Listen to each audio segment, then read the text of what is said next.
My name's Steve Disher and I am a Mikrotik certified trainer. And you're probably watching this video because you want to learn how to configure your Mikrotik router. If you're not familiar with Mikrotik or the routers that they make, you can learn more at www.mikrotik.com, or you can purchase your own router at my web store, www.ispsupplies.com. The first thing that we want to do is to use the winbox utility to log into our router and reset it to the factory default configuration. Now, if you're not familiar with winbox, you can download it from mikrotik.com.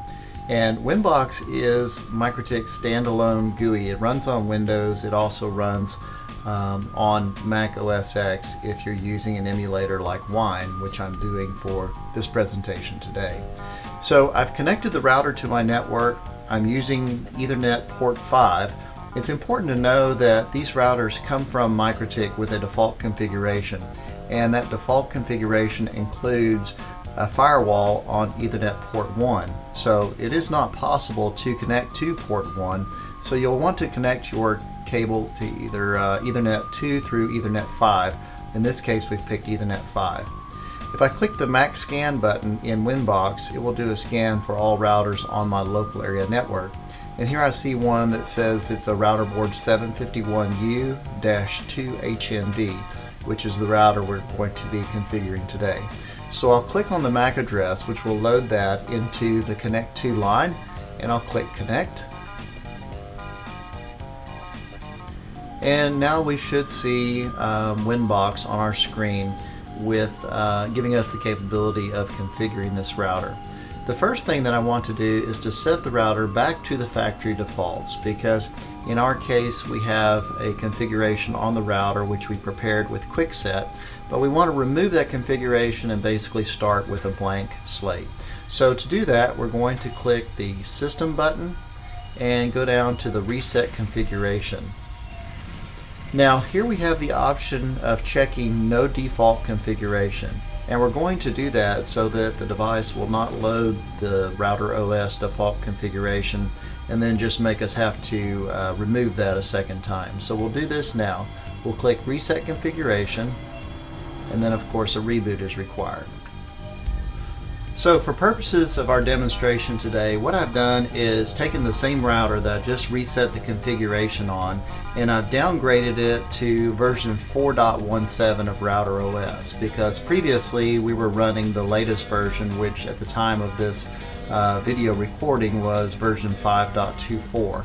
So I've downgraded this router to 4.17 so I can demonstrate for you the upgrade process. Now, upgrading a router is something that you typically want to do when you first receive the router, because many times there are bug fixes that have been applied to the operating system, and we want to have the latest, greatest version of the software when we set this router up for the first time. Now, in order to get the latest version of RouterOs, we can do that from Mikrotik's website. And if you've not been to their website before, the address is www.mikrotik.com. Once we get there, there's a Download tab. We can click the Download tab and then find the architecture of the device that we're trying to do the upgrade on. In this case, it's the RouterBoard 751, which is the MIPS BE architecture. And there's a number of different versions that are available, 4.17, 5.24, and the release candidate for version 6. We're looking for the most stable version possible, so that's going to be the latest version that is not a release candidate. In this case, it's version 5.24. There's a number of packages here, but the one that we actually want is called the Upgrade package. This puts all of the most common features in one file. Also available is an All Packages zip file, which contains features that we probably don't even want to use at this point in time. And it is really just for advanced configuration. So let's grab the upgrade package, and so we'll do that by saving the file.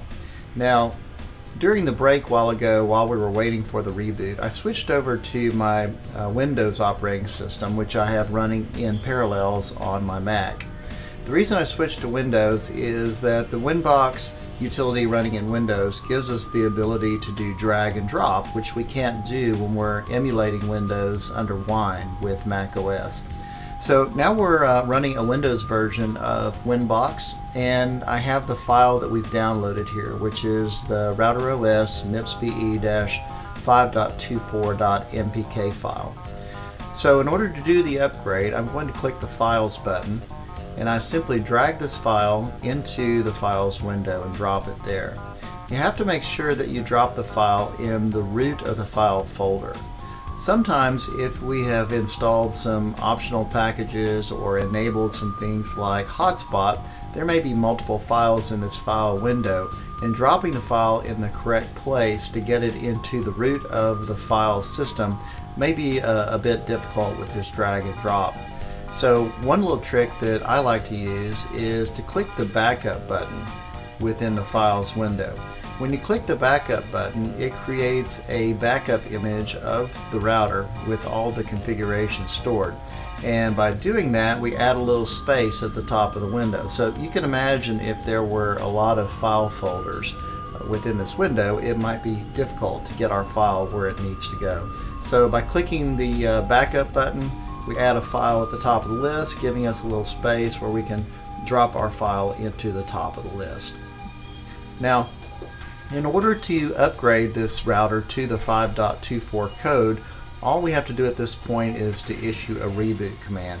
And it's important to note that simply unplugging the power from the router is not sufficient to cause it to upgrade. We have to actually issue the reboot command.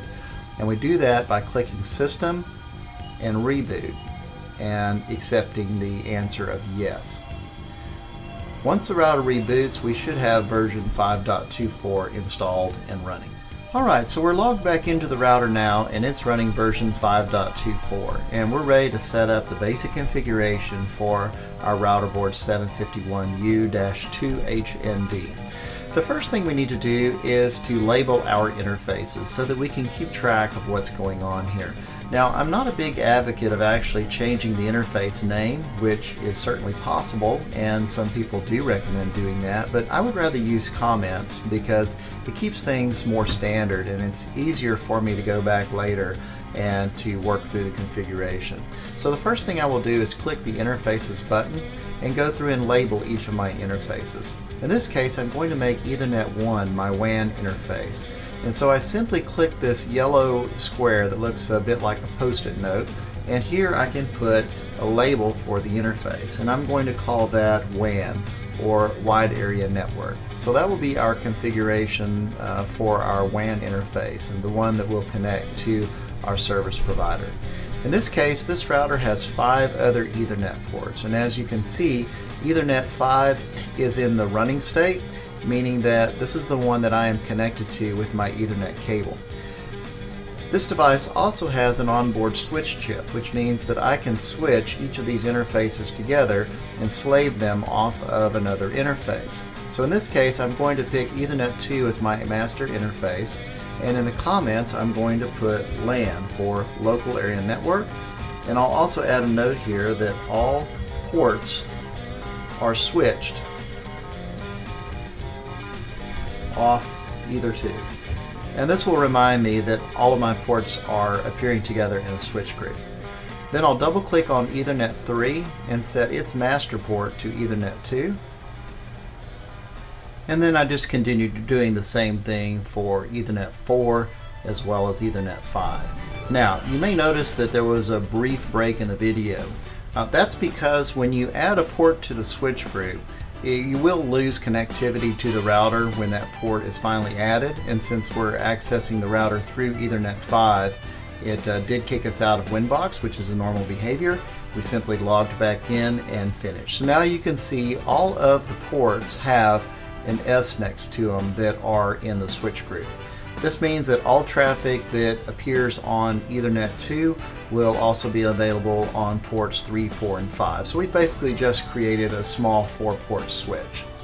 The next thing we need to do is to add an IP address to our WAN interface. Now this can be done statically if our provider has assigned a static address to us, but it can also be done using DHCP.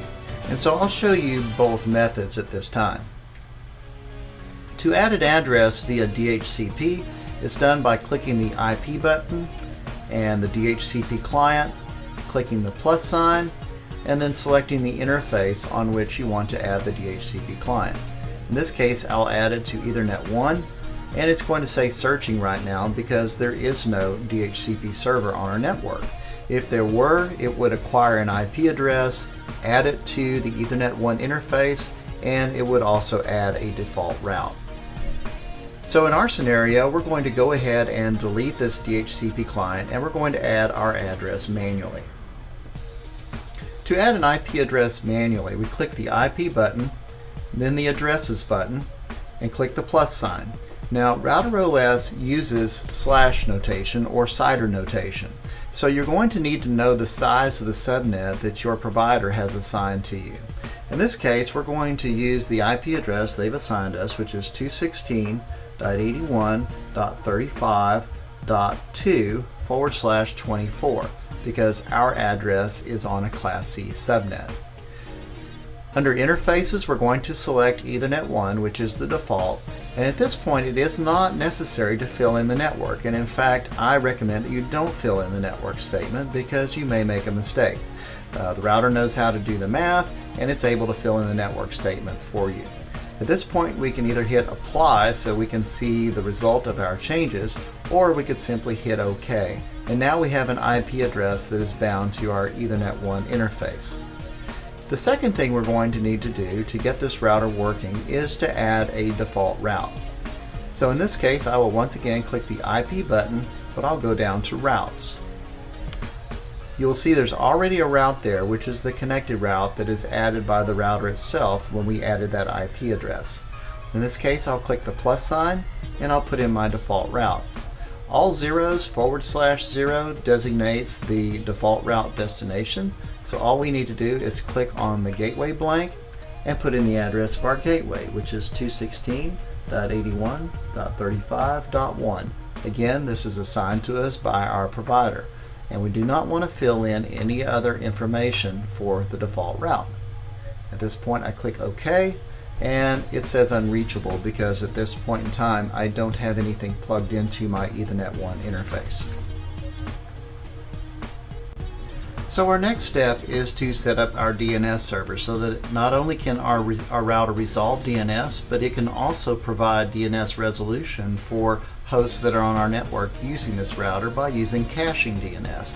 And caching DNS can speed up the network because it reduces the number of times the router has to go to our authoritative DNS server and do resolution by caching the DNS locally.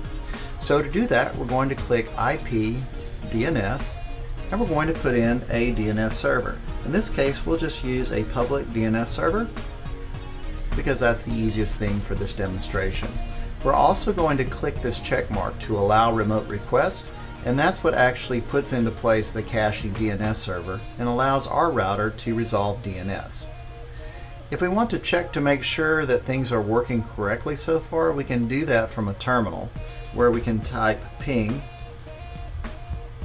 8.8.8.8, which is our DNS server, and we're getting a reply from it, so we know we have connectivity. But secondly, we'll try pinging something like Google,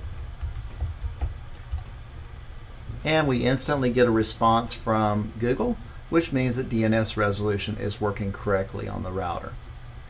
The next step is to set up NTP, or the Network Time Protocol. Now, as you may be able to guess, these small low-cost routers do not have any type of onboard power or battery to keep the clock running when the router is disconnected from power. So because of that, we'll use an NTP server to get the correct time, and we'll set the clock appropriately. To do that, we simply click System and SNTP Client, click Enabled, set the mode to Unicast, and put in a DNS resolvable name for a public NTP server. In this case, I'm going to use us.pool.ntp.org, and then I'll drop the US and just simply put pool.ntp.org for my secondary NTP server. And this will help ensure that we get two different NTP servers. Now we can hit Apply, and those addresses should resolve differently, and click OK. The next step is to set the system clock. and we do this under System and Clock and selecting our local time zone. In my case, it's going to be America and Chicago, and I'll hit Apply, and now my router has the correct time and the correct date. Now, using SNTP is a pretty simple step. It's not resource intensive, and it ensures that values in your log actually make sense to you. So now when we click the log button and we see entries appear in our log, instead of having a January 2nd, 1970 date, they have today's date as well as the time of day that the log entry was made.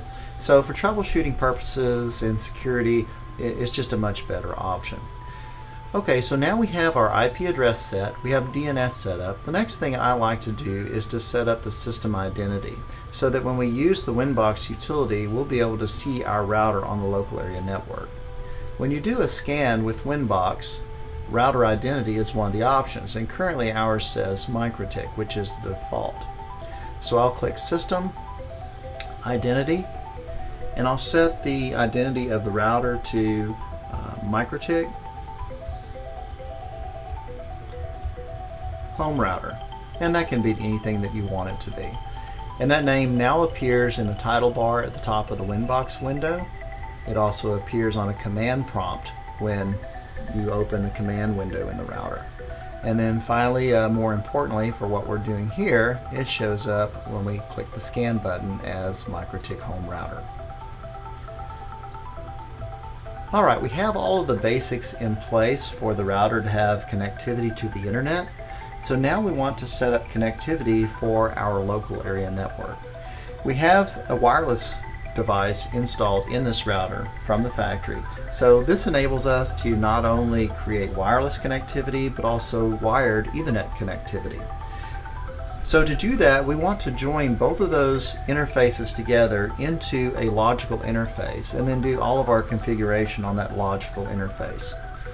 The logical interface I'm speaking of is called a bridge interface, and bridges are created from the bridge button.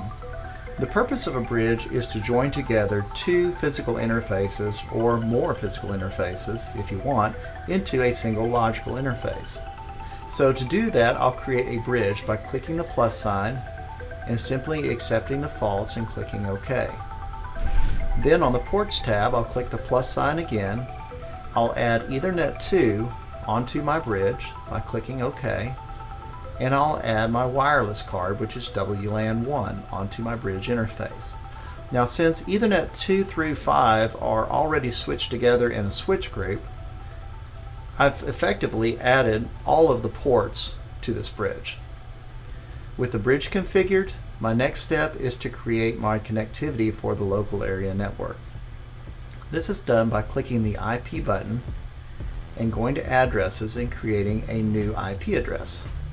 This IP address we're going to put onto the bridge interface, and that will allow us to address the network on the LAN side from both wireless as well as the wired Ethernet interfaces.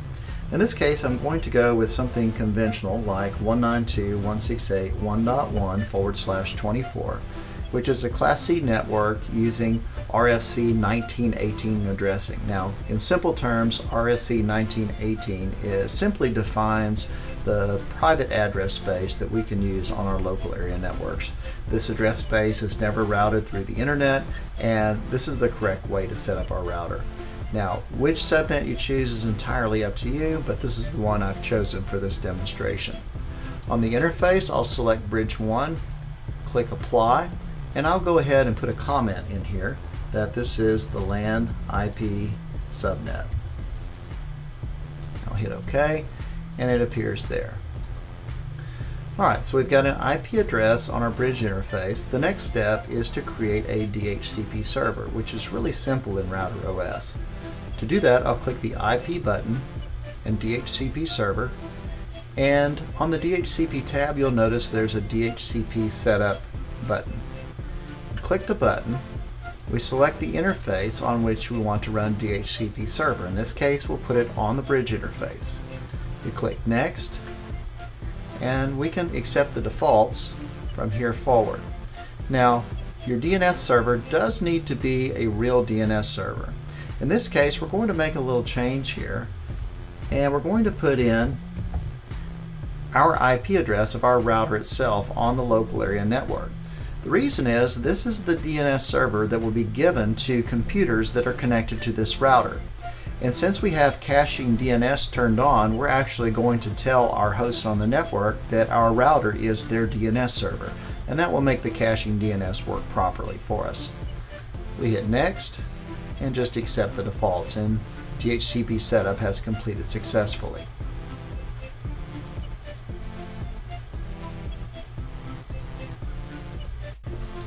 So with DHCP set up, as well as our WAN connectivity, the last step is to set up the wireless interface itself. The wireless features in RouterOs are really powerful, and because of that it can be a bit overwhelming sometimes. So I'm going to show you the things that you need to set up, and we won't go into all of the advanced options that probably aren't necessary for your setup. So to get to the wireless interface, you may have noticed I click the wireless button, and there we see the wireless interface, and I'm going to click the check mark which will enable that interface.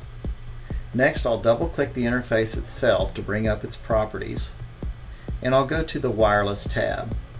And one thing you may notice here is this advanced mode button, which is a toggle button. If we click advanced mode, we get a lot more features, many of which we may not even need. But since this is a more advanced video, we'll go ahead and work in advanced mode. The first step is to set the router to AP bridge mode. This is the access point mode that will allow it to support multiple stations. Next, we're going to set the band on 2 GHz B, G, or N so we can support the widest range of our users. Channel width we'll leave at 20 because we're supporting laptops, and 20 MHz is the standard channel width. Now for the frequency, we have a little bit of flexibility here. What I'm going to recommend is that you use something called dynamic frequency selection, or DFS mode. And we're going to set DFS mode to no radar detect. What this will do is once this interface is enabled or the router boots up, it will scan for frequencies looking for one that has the least amount of interference and traffic on it. Once it finds that frequency, it'll lock in and work like an auto channel mode. The next thing we'll set is our SSID, which is what we're broadcasting wirelessly for clients to associate with. In this case, I'll just set it to my home router. Next is the wireless protocol. We need to set that to 802.11 to support our laptops. And that's all we're going to change at this point because we need security, but that's actually created in another place. The next thing we'll do is click on the HT tab and make sure all 4 chains are selected. This will allow us to run in MIMO mode when we're doing 802.11n. And we'll click OK. Then we'll jump over to the Security Profile tab, click the plus sign, and create a new security profile. We need to give the profile a name, and in this case I'll call it WPA2. On the authentication types, we'll leave the default of WPA PSK and WPA2 PSK, and make sure that we only select the AES, unicast, and group ciphers. I do not recommend using TKIP. TKIP requires more router CPU to operate and also creates a lot of compatibility problems with many of the products that are out there nowadays. The pre-shared key is where we're going to put in the passphrase that we're going to use for our clients. In this case, we want to make it fairly complicated, so it's not really easy to guess, but for purposes of our demonstration, I'll call it Mikrotik Training Video. And sometimes it may be a bit difficult to see what we've actually typed in if we make a mistake. So there's a feature up at the top of Winbox called Hide Passwords. And if we uncheck that, we can actually see what we typed in. And I'll copy that and paste it into the WPA2 pre-shared key and click OK. So here's our security profile. The last thing we need to do is to apply that profile to our interface. So back to the Wireless Tables Interfaces tab, double click WLAN 1, skip over to the Wireless tab, and go down to the Security Profile and we will set it to WPA2 and hit apply and OK. The last thing that we need to accomplish is to create a masquerading rule for our router. And the purpose of this masquerading rule is to hide our private IP address behind our public address.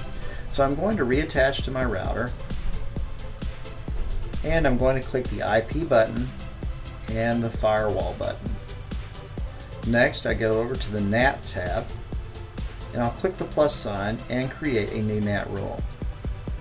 This rule, we're going to select the source NAT chain, and we're going to match any traffic that's going out our interface Ethernet 1. And this is traffic that's going typically to the internet. On the Action tab, we'll click Masquerade, and we'll hit OK. So now the last piece of our configuration will be to install a firewall to protect our router and to protect the clients that are behind our firewall router. So to do that, we're going to click the IP firewall button and create some filter rules. Now these filter rules will be put in two different places. One is on the input chain, and that will protect the router itself. But secondly, on the forward chain to protect the laptops and the other computers that are behind our firewall. We're going to use two different basic types of rules. The first will be a straight filter rule that will filter traffic based upon IP address, and the second type of rule will be a stateful rules, or a set of stateful rules that will allow us to filter based upon connection states. And that's really one of the very powerful features of RouterOs, is this ability to filter based upon connection state. So I'm going to use a feature called address list, and this allows us to create just a handful of rules and then have those rules applied to many different IP addresses based upon entries in our address list. So to start out, under IP firewall, I'm going to click the address list tab and create some new address list entries. The first entry, I'm going to name it our local LAN, or local area network. And here I'm going to put the subnet that we created, 192.168/. Here I'm going to put the subnet that we created, our local area network, 192.168.1.0/24. I'll click OK. I also may want to allow access from some other subnet. In this case, I'll pick 10.0.25.0/24, which is our network here in the office that I'm using to configure this device. And once again, I'll click OK. Now, both of these address list entries can be added to a single firewall rule and allow access to this router now. Back to the filter rule tab, I'll click the plus sign, and we're going to create these rules on the input chain. On the advanced tab, I'll select the source address list as our local LAN, which is the address list we just created, with an action of accept. I'll hit apply, and I'll put in a comment that says allow access to the router from the LAN. Now, I like to add some additional information here as well, like allow access to the router from the LAN using an address list.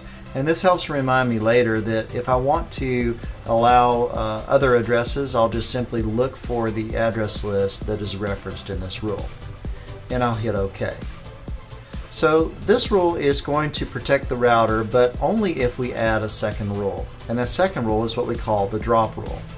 And that rule starts out and it says, on the input chain, with an action of drop. Now what this does is drop all traffic that has not been previously allowed. And once again in the comment, I'll put drop all other traffic to the router.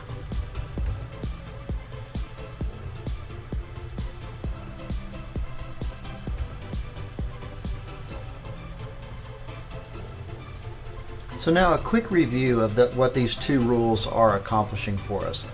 And remember that the firewall rules are processed in order within the chain. So the first rule that matches is the one that will actually process the packet that's entering the firewall. The first one says on the input chain, that is traffic going to the router itself, if the source IP address appears on a list called our local LAN, we will accept that traffic. And remember, our address list contains the IP addresses for our local area network, plus any other addresses that we feel like are safe IP addresses. The second rule in the chain says everything else coming into the router itself, drop that traffic. Now we can see that the first rule is accepting most of our traffic because the packet counters are incrementing rather substantially as we're just simply configuring the router. And if we reset all of the packet counters by clicking the Reset All Counters button, we see that most of the traffic is hitting our first rule. In fact, we aren't dropping any traffic right now at all. So the first two rules, again, are on the input chain, and they are simply to protect the router itself. Now we're going to create rules that will protect the clients that are behind our firewall. All of these rules are going to be done in the forward chain. That's where packets will flow that are going to our local area network through the router. Secondly, we're going to use rules with connection states. And connection states are one of the things that makes RouterOS's firewall facility so powerful. States allow you to look at the state of packets and connections that are flowing through the router and make decisions based upon those states. And it is, again, a very powerful way to create a stateful firewall. So the first rule we're going to create is going to be on the forward chain. And we're going to say that if a connection is a new connection, and if it comes in our local area network interface, which is our bridge interface, we're going to accept those connections. And again, we'll add a comment.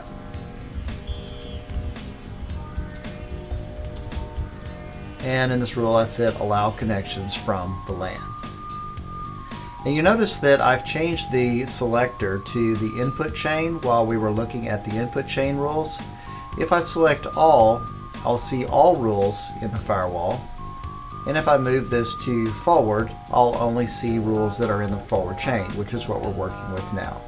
So our first rule says allow in the forward chain connections that are coming in the bridge interface with a state of new. The next type of connection that we need to allow is a connection state of established. And once again, we'll add a comment.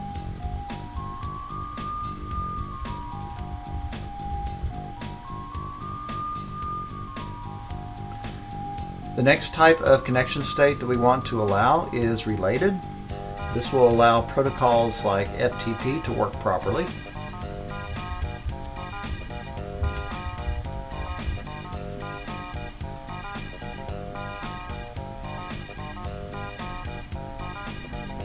Okay, and then once again we need a drop rule because we've already defined the types of connections that we believe are acceptable, and we'll add a drop rule at the end here to drop all other connection states.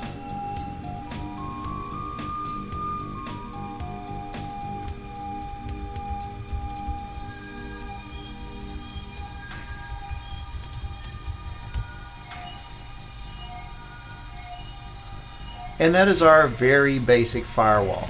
Now we have to do just a little bit of fine-tuning to make this work in all possible scenarios. And there's one more connection state that we can look for that will help secure our router as well.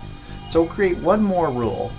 Again, this will be on the forward chain, and we'll be looking for a connection state of invalid. Now, if you're not familiar with invalid connection packets, these are packets that aren't SYN packets, so technically they're not able to create a new connection. But they're also packets that are not part of an existing source and destination address or port combination that we currently have in our connection tracking table. So they're kind of oddball packets, if you will. And there's really no reason to allow invalid packets, so we're going to go ahead and just drop those. And once again, we'll comment that as well.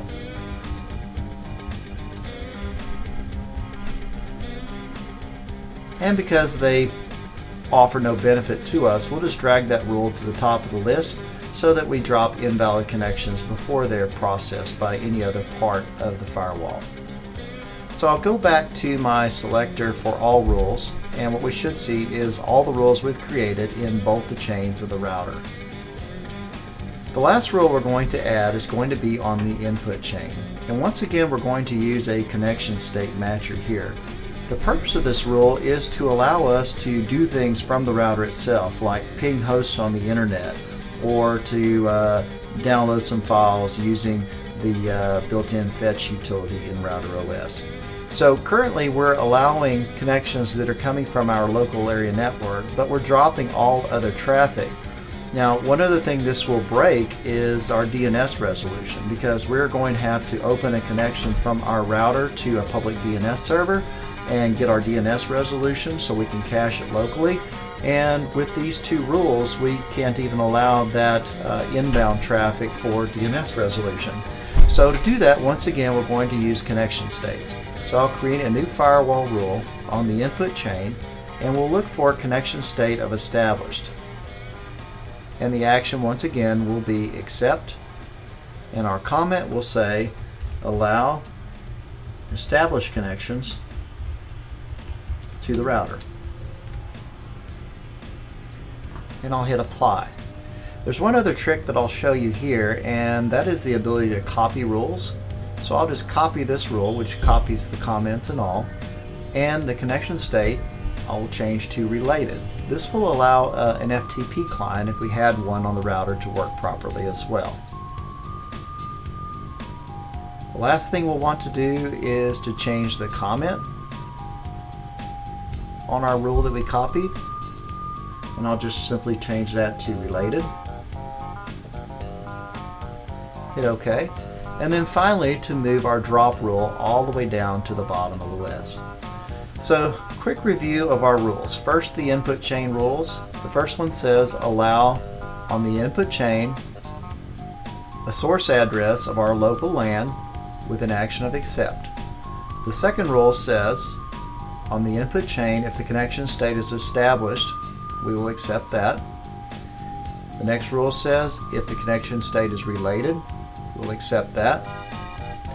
And the last rule on the input chain says all other traffic, drop it. And then quick review of our forward rules. The first one says drop on the forward chain a connection state of invalid.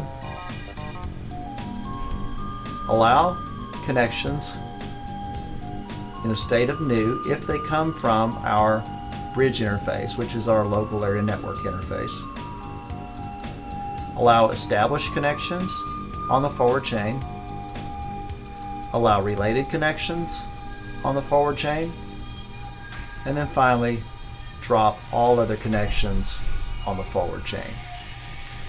And that's it. You have a very functional firewall with only 9 different rules, and we're protecting both the router itself as well as our clients behind the router. Now, one other note that I'll make for you, and that is that when you're adding these drop rules, you may actually lose connectivity to the router if you've written the rule incorrectly. So one way to protect yourself is to use something called safe mode, which is this button here at the top of winbox. So when you click safe mode, any changes that you make to the router will be lost if you crash out of the router or you disconnect from it. So add all of your rules in safe mode. Once all the drop rules are in place, simply launch a new terminal. Make sure you still have connectivity to the router. If you do, uncheck safe mode and all your settings will be saved. So that's it. That's all you need to do to set up a RouterOs device with both wireless and wired connections, to put into place a masquerade rule, and to create a very functional, stateful firewall.